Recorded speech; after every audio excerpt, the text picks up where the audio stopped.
I've got balls of steel. Hello, everyone, and welcome to the Balls of Steel podcast. I am Onyx. And I am Rumble.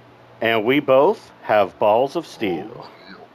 And today we have our second special guest with us today. He goes by the name of Darth Hat Daddy, or Big Bad Booty Daddy, as I call him. That was a nickname that just randomly popped up, when we started getting to know each other. But Hatter, welcome to the show.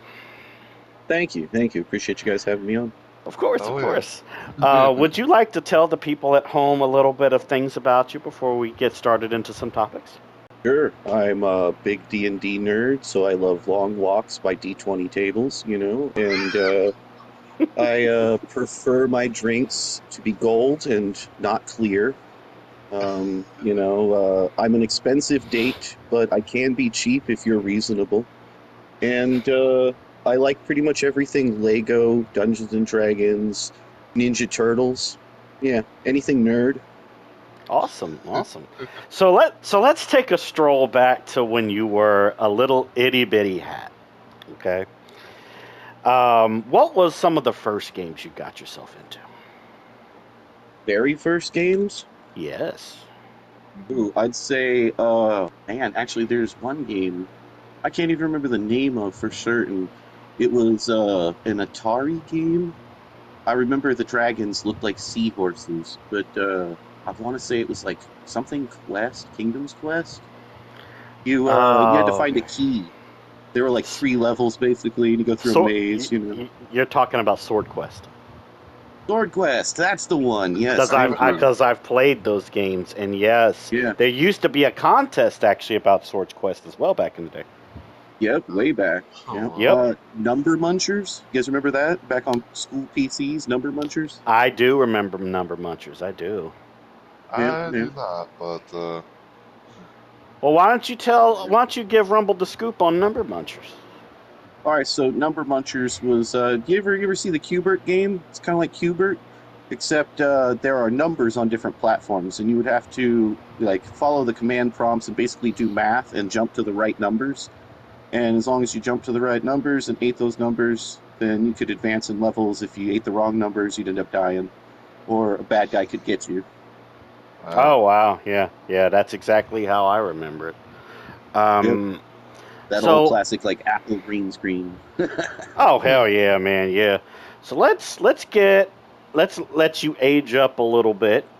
And tell me some more games that you got into, I'd say around the time you started to become a teenager. The PlayStation 1 had dropped right around the time I became a teenager. Correct. So, same for me. Yeah, I would say, and that was outside of NES and Super NES and Sega. That was the first consoles that I had that weren't PC stuff, So I broke away from PC gaming for it. And I'd say, man, Duke'em was a good one. Anything Duke. I loved Twisted Metal. I must have lost hours of my life to Twisted Metal all the way through high school. I used to play Twisted Metal professionally in high school is how we said it, but the truth was I would bring a PS2 at the time to school with me with a pop-top screen on it, and I would play Twisted Metal Black with people in exchange for money so that I could buy my own lunch. Oh, wow. That's pretty damn good right there. I remember if I did really good, I'd get a whole pizza, because we were one of those bougie military-adjacent schools that had a Pizza Hut in the school, but only for the rich kids, really. But if I did really good at a game, I'd go buy a pizza, and then I'd share it with all the competitors. Holy crap, man. Got me jealous up in here. Damn. Time Splitters? You ever Ratchet and Clank? I know that some of those get into more of the PS2 area, but they started Time Splitters 1 was on PS1. Yeah, that was on PS1. Yeah, that was on PS1. Thought so. Yeah. I know they remade it for 2, and then they remade it again for 3 and 4. So Time Splitters is a classic in my book. So Rumble, Hat mentioned that one of his games that he liked was Duke Nukem. What did you think about the PlayStation version of Duke? Well, to be honest, it was a long while since I ever play Duke Nukem Total Meltdown, especially like on the actual thing itself, because I was always known, because I grew up in the 3D era, like the Duke Nukem 3D era. Mm. I grew up, and then like growing up, I was known to play the Duke Nukem 64 version of that and everything. But yeah, it was kind of, I remember kind of like the interesting bits and pieces here and there, especially like when I got like an emulator and things like that to be able to actually play that and everything. And I was like, and like there were some things I remembered about that version of Duke Nukem with Total Meltdown, and I know there was like a fourth episode replacement that switched from the birth to Plug and Pray and everything. But Correct. Yes.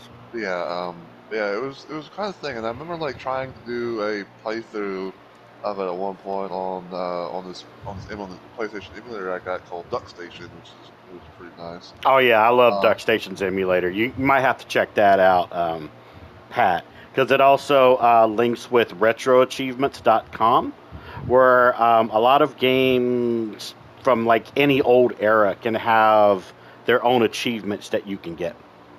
Yeah, Oh, yeah, and yeah. including like PSX Doom as well, which is pretty cool. So, Speaking of Doom, let's hold up our drinks here. We need to do a cheers to the doomed space marine. Yeah. You know, and him, he's probably still in hell, fighting off the demons and protecting Mars. I have a shot of Old Crow whiskey. And I believe you have a shot of something, Hat? Yeah, I have Kraken Gold Spiced Rum. Special And reserve. And I know that Rumble just has probably like a cup of tea, but it's okay. It's okay. No beggars, no choosers. So Yeah, anything could be toasted with. oh yeah. So lift up your glass and cheers to the doomed space marine and him saving the world, beheading one demon at a time. Yep, that's Cheers. Psycho. Psycho. Ugh. Yeah, there we go. So speaking of Doom, you like Doom a lot, don't you, Hat? I sure do. Would you like to tell us what knowledge you have on Doom? And then probably we'll put it versus Rumble and his knowledge of Doom. Oh yeah, no, he's gonna definitely blow it out of the water. But I know all the base lore from most of the games except for 3. 3 just felt weird to me, so I didn't really ever beat 3. I even tried to go back at it recently. I was like, I gotta give it a second. No, it felt like Prey. I try to pretend like 3 doesn't exist. Yeah, I'm comfortable with pretending that as well. I did, for better or worse, I liked the movies. I didn't like them as Doom movies specifically, but I liked the movies. I just feel like they fall in a category for me. If they had given it another name, I would have liked the movie just as much as I do now. Yeah, I agree with that. It's kind of like my thoughts on the Super Mario Brothers live action movie. Oh yeah. It's a beautiful turd. It's a perfect tragedy. It's so awesome and so terrible, and it couldn't be one without the other, right? Yeah, that's true. Yeah. But I know that at one point, Rumble's favorite Doom game was Doom 64. It still is. Would you like to explain why Doom 64 is still considered your favorite Doom game? Well, it might be probably like the most stupidest reason, but like it was the very first Doom game in the whole series that I ever played before I even got to play the classics. And like and it was still a bit of a thing that I kind of remember too back then. Like whenever I found out about Doom on the PlayStation or PSX, as one would say, like I always had like this theory that PSX Doom tried to be like Doom 64, but still going with the classic retro variety. Because for those that don't know, PSX Doom and Doom 64 have some similarities, and mainly in like the sides and like the areas of sounds and music. That's correct. Yeah, it does. But while while like PSX Doom still focuses around like classic levels and stuff like that, Doom 64 is like its own is like a whole new beast entirely. Huh, nice pun. Yeah. And plus, it was one of the only Doom games to have what was like ambient sound versus heavy metal music.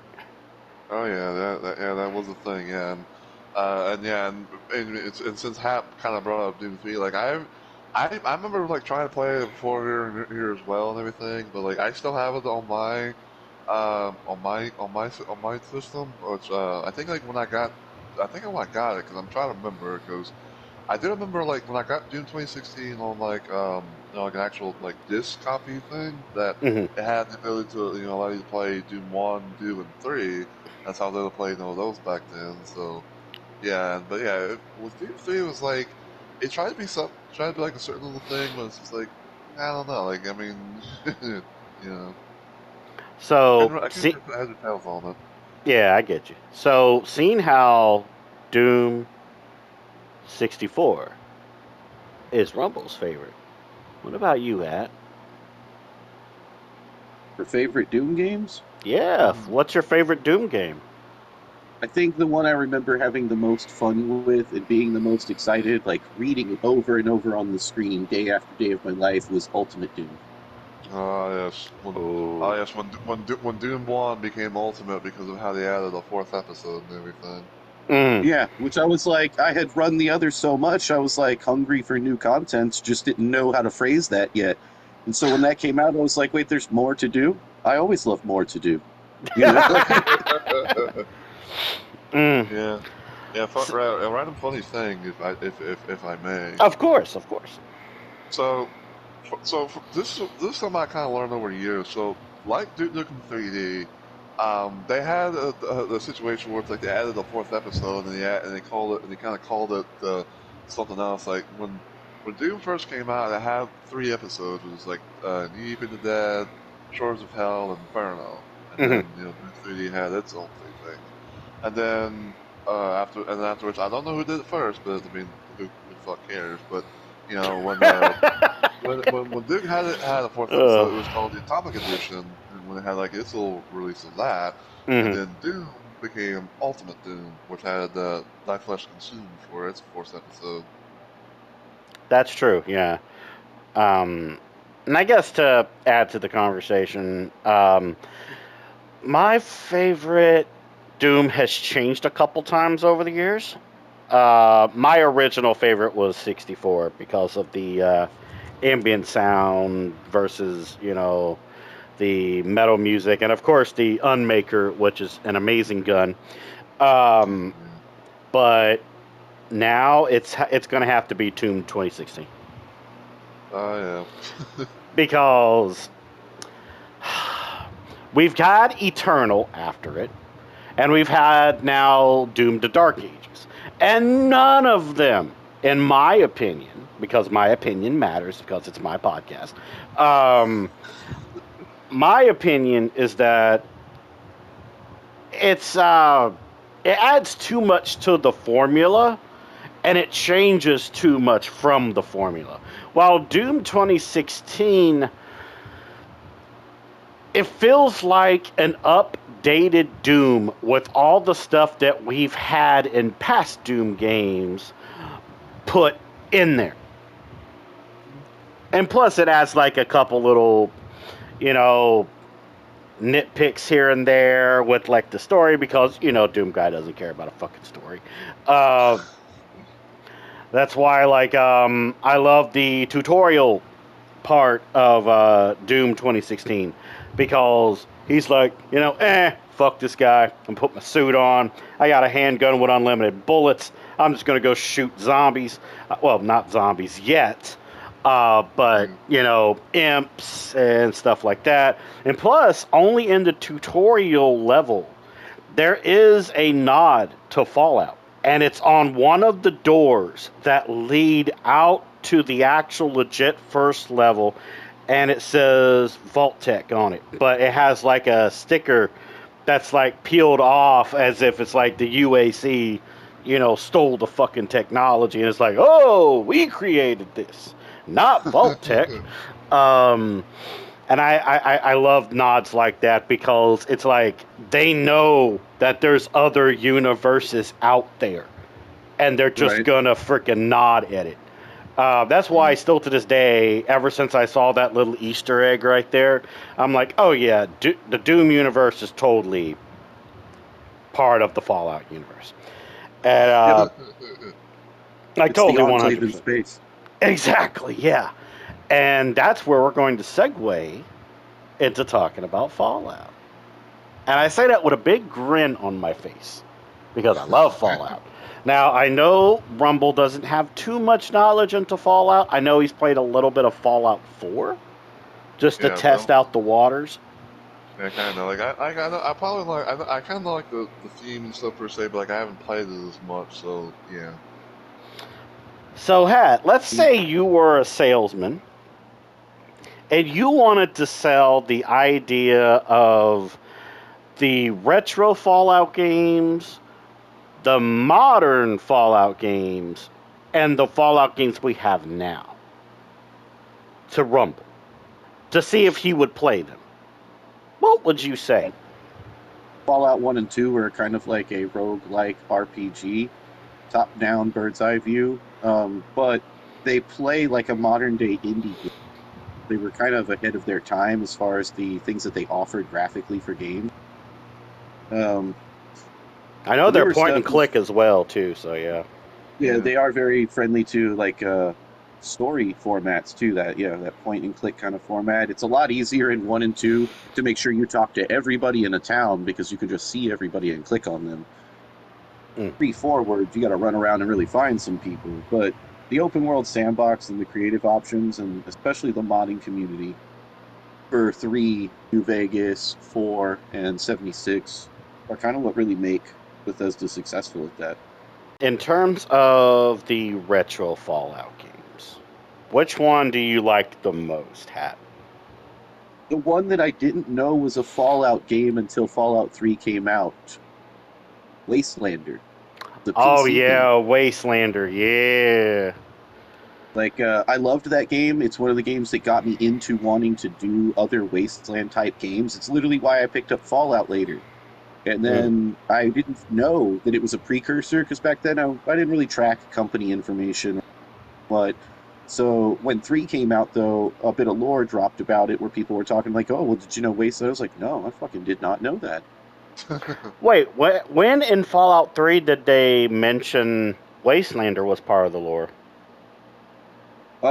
Not in Fallout 3. When Fallout 3 came out. Oh, okay. I was about to say because they're kind of like two separate entities. Because Wastelanders is what the pilot idea was. Yeah, it's a precursor to the actual game. Yeah, kind of like a prototype idea, and then they turned it into... like Hexen versus Heretic 1 and 2. Oh, don't worry, we're going to be getting into that. Heretic versus Hexen 1 and 2, sorry. Misspoke. Yeah, don't worry, we're going to be getting into that. So if that's the case, okay, you choose Wastelanders for retro. I choose Fallout 2. I get it, solid choice. Yeah, the reason for it is because of the fact that it's more in tune with the Enclave. And also, the final boss of it is the voice actor for him is Worf from Star Trek. Yeah, right? And I love that nod, yeah. And plus, what's scarier than a super mutant? A super mutant that's smart and has Enclave power armor grafted to his body. Oh, wow. Right. Like, what's scarier than that? But then there's Fallout 3 and Fallout New Vegas. And then, of course, there was like some PS2 Brotherhood of Steel, which not many people really talk about that. And even Fallout Tactics. Out of those modern-ish games, which one's your favorite? I'd say 3, New Vegas, and 4 all kind of click on the same level. Like, 3 was great. It brought us the GEC, which allowed us to start modding things. A lot of people in the mod community early on, and there's this misconception still that carries over through part of the modding community today, that somehow a mistake was made, and that we were able to hack these games, but they actually provided us with the software willingly for free online. Yeah, I Encouraged us to remember that. download Yeah, stuff for free. yeah, I Right? remember And that. then New Vegas was supposed to start off as a DLC set, but then became its own full-fledged game with its own Correct. DLC content, which had a lot of really neat additions to the game, but additions we didn't see follow through to 4 or to 76. And so, Yeah, like, sadly. 4, I feel like 4's got a lot going on for it because it really brought us the build menu. So, I mean, if we're talking about it like point for point, each of them gets the same number of points for different reasons, so Mm. neither of them really impress me above the others. And I'll say it too, unpopular opinion, that Brotherhood of Steel game, it may have been wackadoo on the lore, but that was a solid game. It was fun. I liked it. It did have its fun moments. Yeah, there was like a couple like gameplay bugs in it, and some things did get a little bit complicated from my remembrance of it. Yeah, and I mean, as far as tactics go, I like tactics games. Tactics is tactics is tactics. I don't care if it's Final Fantasy, D&D, Brotherhood of Steel, like whatever. Give me a tactic game. Yeah, yeah, yeah. In my case, I think you already know my answer. New Vegas. Right on. Because, for one, rest in peace, Matthew Perry. He was the boy that shot you right in the head in the beginning. Yep.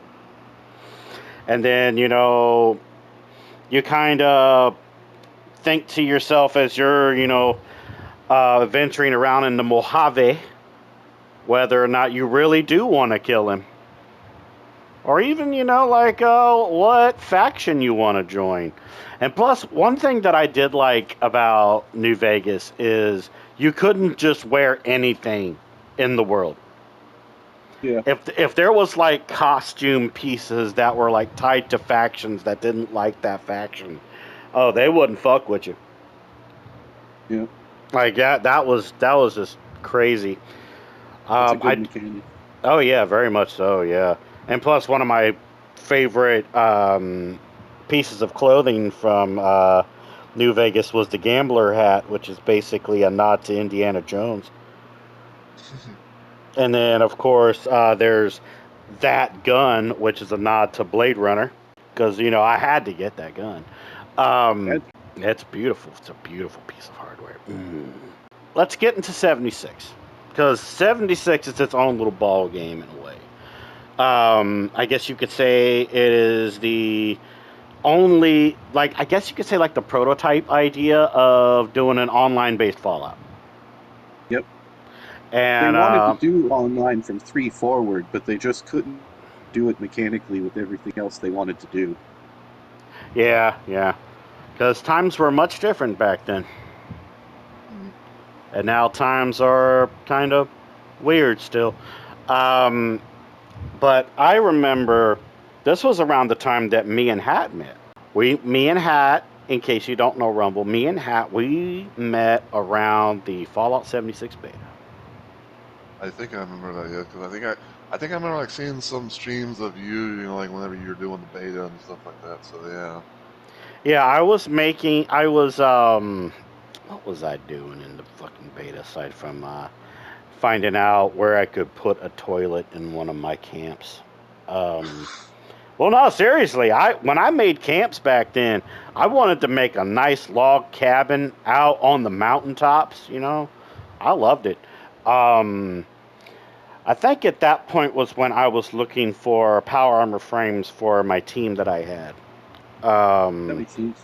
And because in Fallout Beta, that was one of the first goals I wanted to do. Is I wanted to find a power armor frame for me and the other 3 people that I played with, and I think I ran into Hat at Grafton? Question mark? Grafton, or was it? I think it was Cranberry Bog. Yeah, we were both around Watoga because we were both looking for power armors. Yeah. Okay, that's coming back to me now. Yeah, because I remember that there was a lot of robots shooting around in Watoga, and I just so happened to see you just running with twigs, And I was following you guys and stuff, and that's when we kind of clicked right there, and we just started exploring. Yep. Yeah, and man, Fallout 76 was a much different game back then. Yeah. Holy crap, man! Like, in case people don't know, I want people to hear this from the perspective of you, Hat.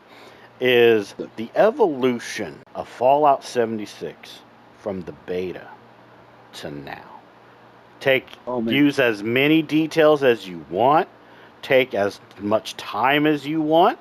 I want people to get the gist of how Fallout 76 has changed from it just being robots to now NPC humans. Well, once upon a time, in the great beyond before the boom boom happening. No, don't get me sleepy. I'm just joking. Go ahead. Continue. So yeah, when the beta dropped, the beta was weird in and of itself. It wasn't just open and online all day, every day for the weeks leading up to the actual launch. Instead, the beta was only open for a set of hours each day. Mm. And so at the time when the beta first dropped, Twigs and I only had one PlayStation, and we were trying to get a second one into the house. We managed to borrow a second one from a friend on the last day of the beta. That was the first and only time that Twigs and I got to play together for the beta. But that was also the day that we had met Onyx. Yeah, correct. Yeah. Yeah, and so in the first week we met we met Death back then, Deadly Storm. We met him during the I beta remember too. Deadly. Yeah. We also met Grim around that time. Yep. Oh man, sometimes I miss Grim. Oh my god, man. Sometimes I do too. Man, when he had the Mothman church, that was banging, dude. Yep.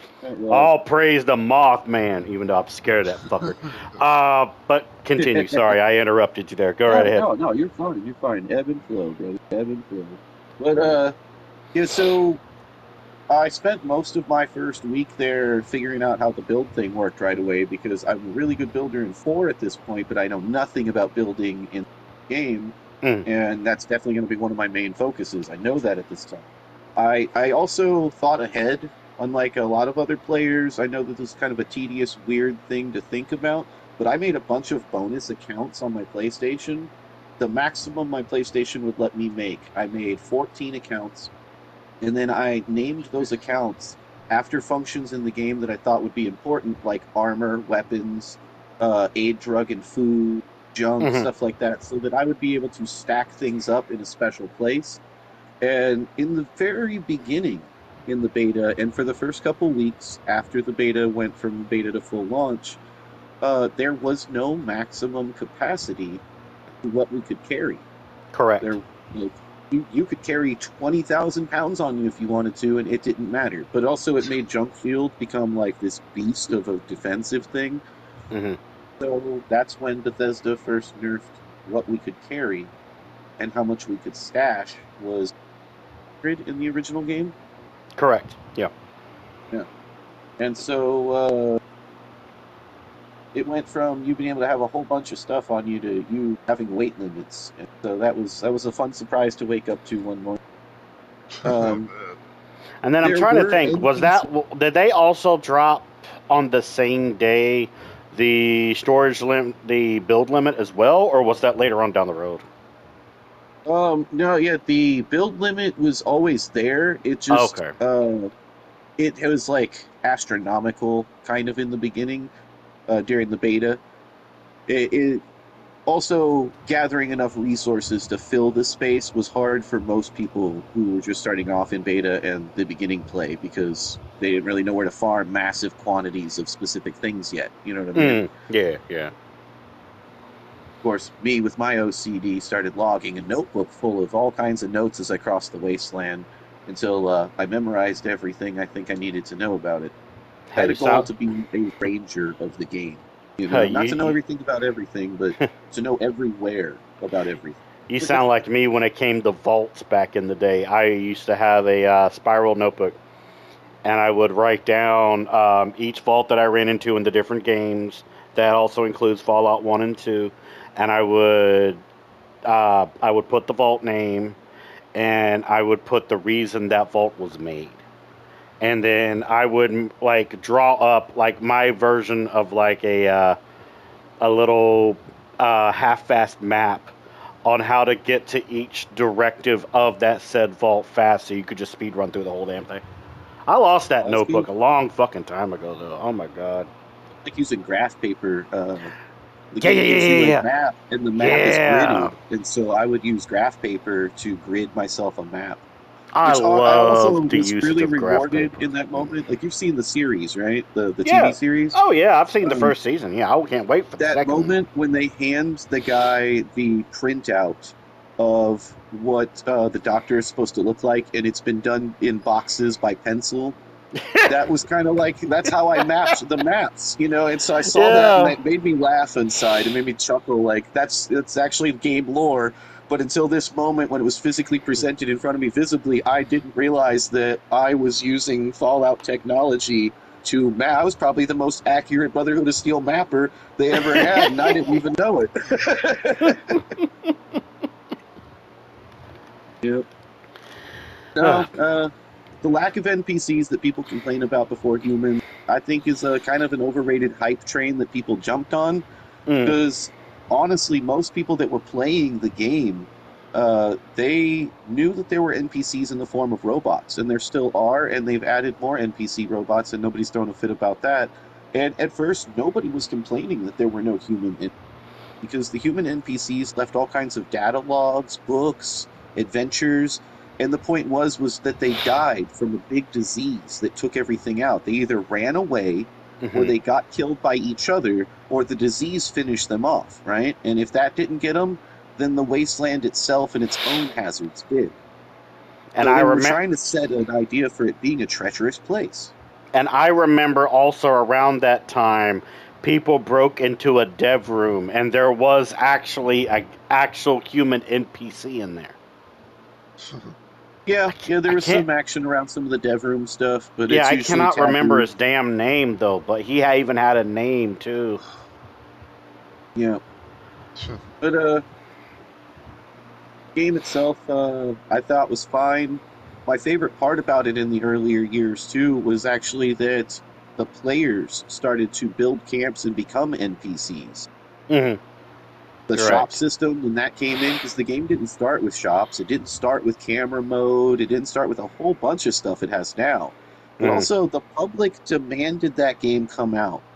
That's what we were all told. They demanded, like, we demanded that game come out. We're tired of waiting, so the company buckled and gave us the game early.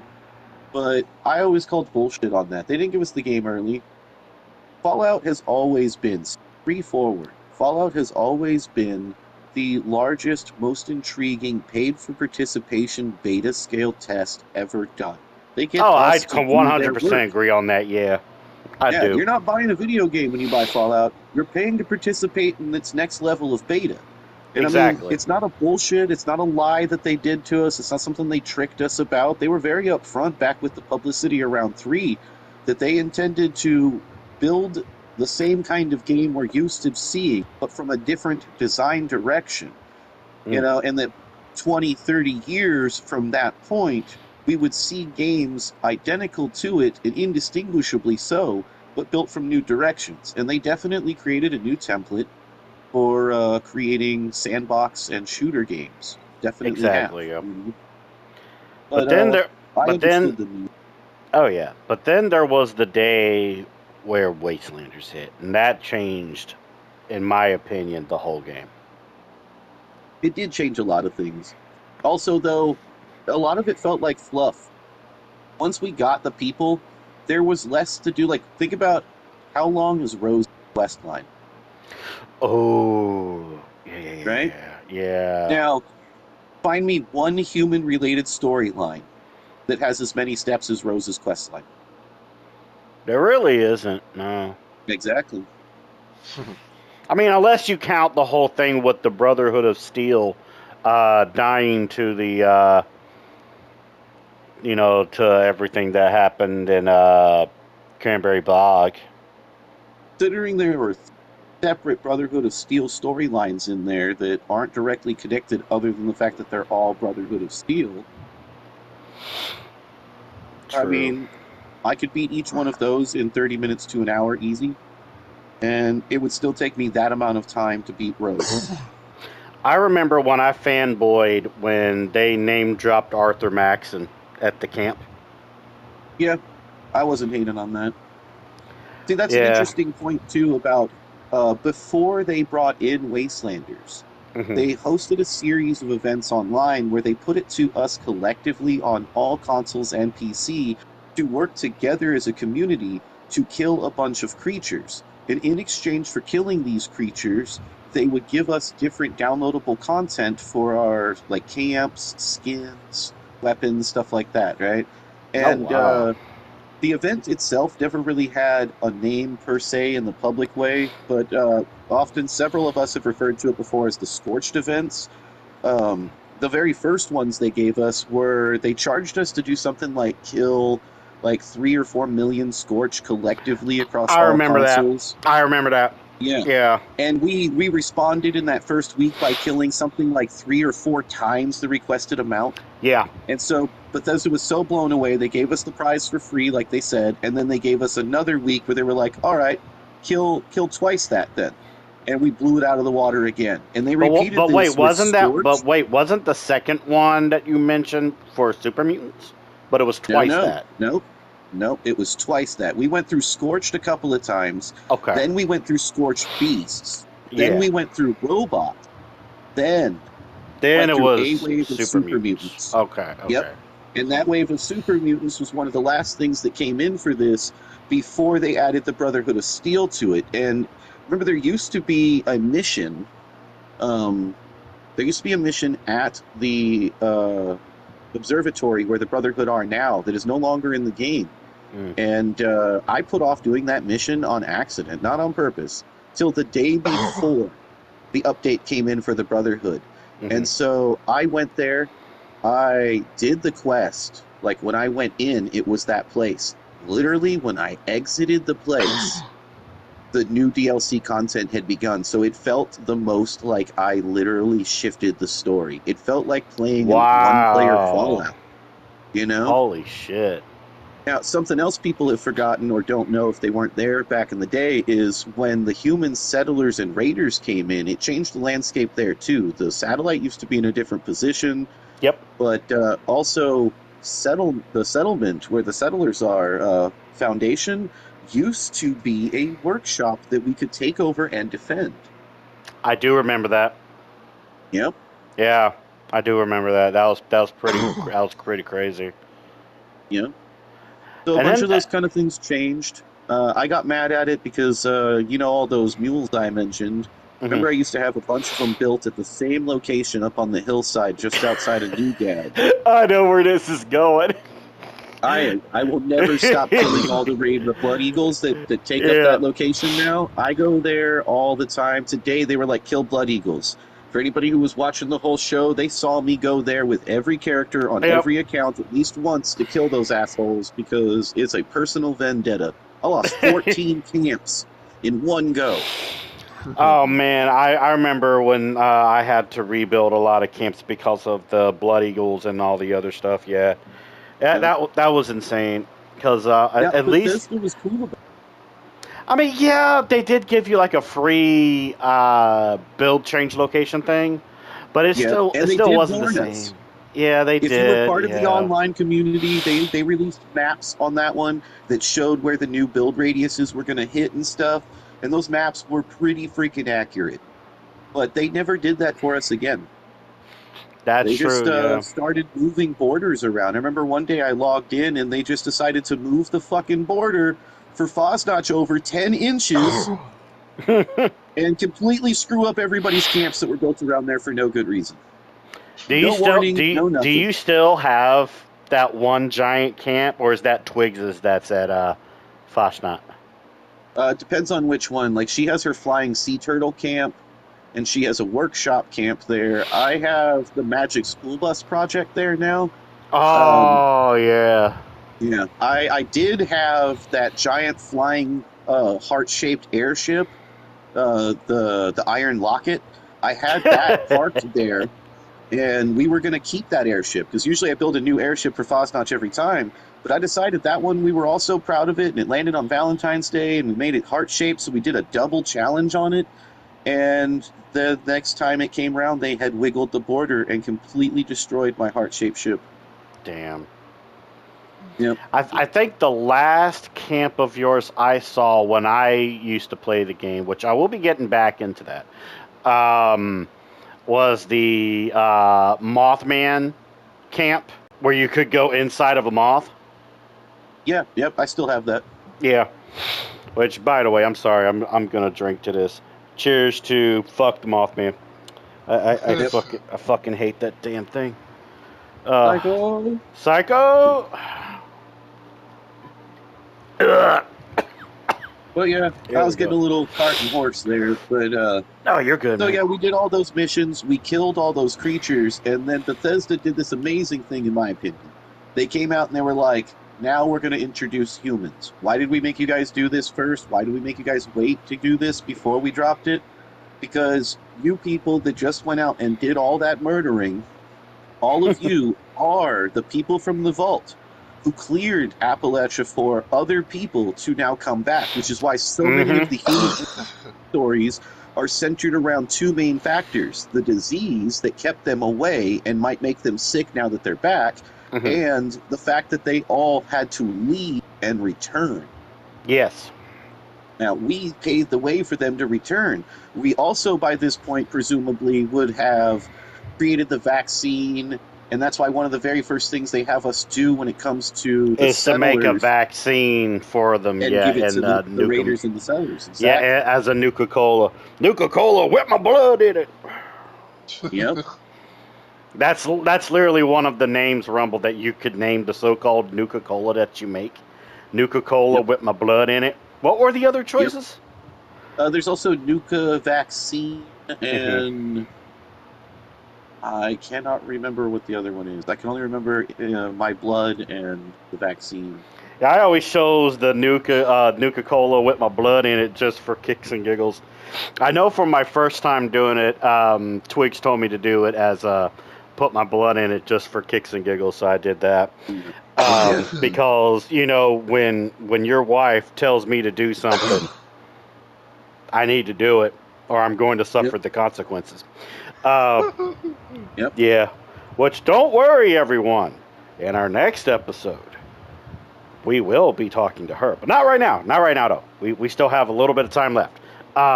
So, let's get back into Wastelanders and how, you know, they also started dropping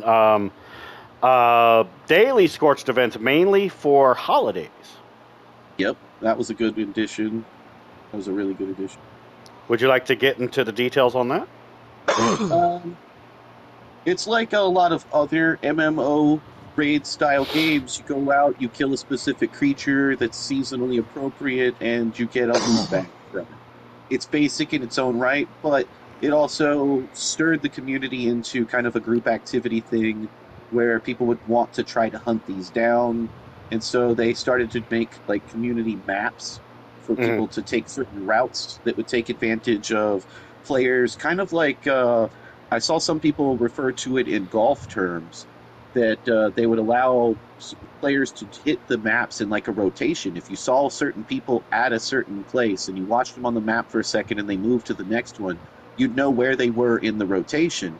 And so you could jump in and rotate behind people. And as long as the people ahead of you killed all of the creatures at the spot, by the time you went to that same spot, they'd respawn.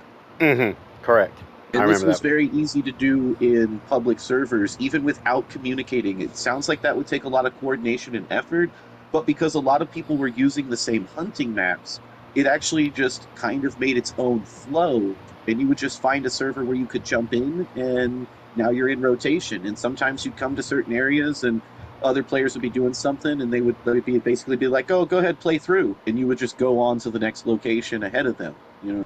Yeah, I remember when a lot of the huntings would happen at White Springs. Yeah. Like you and There's me, a we lot of- we lot would of we groups. like you and me, we would just like camp up on top of White Springs because that was around the time we got our jetpacks, and Yeah. we would just watch everybody just to observe. You know, just to observe. Um, but then, you know, there was the one time Halloween event that happened outside of White Springs, and I missed that one. Yeah. Well, that's supposed to be making a comeback this Halloween, just in a new location on the map down in Skyline Valley. It doesn't need to be in another location. It needs to be on the grounds of White Springs because it was epic, and I remember it, and I loved it. And then, of course, there was the Christmas events where all the Scorched would be wearing Christmas outfits, which I love that. And now these Halloween days, costumes were fun too. yeah, the Halloween costumes are awesome as well. And then around that time was the Legend of the Sheep Squatch. Yeah, that came in before jetpacks for sure. The Sheep Squatch adventure thing was really good. The whole taxidermy shop side quest that actually had some meat and potatoes to it, and had you run around and really accomplish some tasks. Added a lot of challenges to the challenge menu, and I'd like to point out that that is a robot-based quest that does not involve any humans that are not pre-recorded or in books or computers, and that's considered one of the best quests of the game. That was in before humans. You know what I mean? Like. And remember when you got access to that one closet inside of the taxidermy place, and you were saying that it was a nod to the Zaytons? Yep. And then what did we they'd get? Eventually be in the game. I knew it. You know what I mean? Like. Yep. And I thought that was amazing. Like we started stocking up on laser ammo and stuff from the. And everything, By the time aliens came into the game, I had passively farmed up 500,000 AB rounds. I know. And then they started giving us like the different textures to add to the laser guns. I like the blue and black skin. Yeah, it's all right. I like the classic. I do. I'm a big fan of the classic. I wish that they would give us the Bernie Cut version from 3. You remember that one? I do remember that one. The alien incinerator or whatever it was. Yeah. I really like that Buck Rogers looking motherfucker. That thing is so nice. Okay, I'm gonna have to drink to that one too now. Okay, let me get my whiskey real quick. Oh man. Okay. All right, here we go. Cheers, Psycho. Psycho.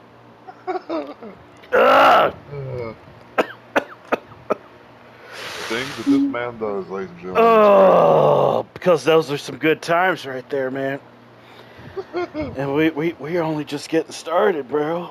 But yeah, the Sheep Squatch quest. I remember when we first thought that they were faking us out with it. Well, and then they actually brought in a actual giant fucking sheep squatch. Yeah, the glitch. Yeah, I remember when you showed me that picture. Yep. Because people didn't realize it at first, and it was only for like half a week that glitch occurred. Mm-hmm. But it got around fast enough. Enough people saw it that they couldn't keep it quiet anymore. Oh yeah. And and then when he finally dropped in the game, portion early. Yeah, they did, yeah. And what's hilarious is when they finally released him, I was like, oh, he's beautiful. Yeah, right. Now we gotta kill him. Because I remember they had to nerf him because of the pin needle attack that he would do. Yeah. Because the pin needle attack would actually one-shot certain people's builds. And, yeah. And it would stagger you and through objects too, like through entire buildings. Oh yeah, and we're not talking about the fake out with the robotic version of the sheep squatch. No, we're not talking about that. No. We already know that was a spit in the face to the melee only type bloodied builds. I still think it is, because you can't really go in there with a bloodied build, because in case people don't know, a bloodied build is where the lower your HP, the more damage you're able to do. And I remembered how that would piss you off, Hap. Not But- me, brother. Not No, me. no. At first it did, but then you No. adapted to it. Nope, I did not. You know why? Why? Because I didn't even wear armor on my character until level 200, and I never took my endurance above 1 until after level 200, and then I didn't fix most of that stuff like until after level 400. So, Okay, it must no, have been like, I Grim. purposely, yeah, Must have been Grim Grim, got yeah. salty about it a lot. Grim big Yeah. time got salty about it. But remember, my whole idea was the Piccolo build. You just wait till I take these weights off in 2 years. I'm gonna kick everything's ass in. And I did. Yeah. Oh my god, man. Yep. Oh man. Because don't worry, we will be talking more about this in a couple episodes from now. Which everyone at home is going to have to wait for, because we are now at the end of the Darth Hat Daddy episode. I know, it's so sad, isn't it? It's crazy, man.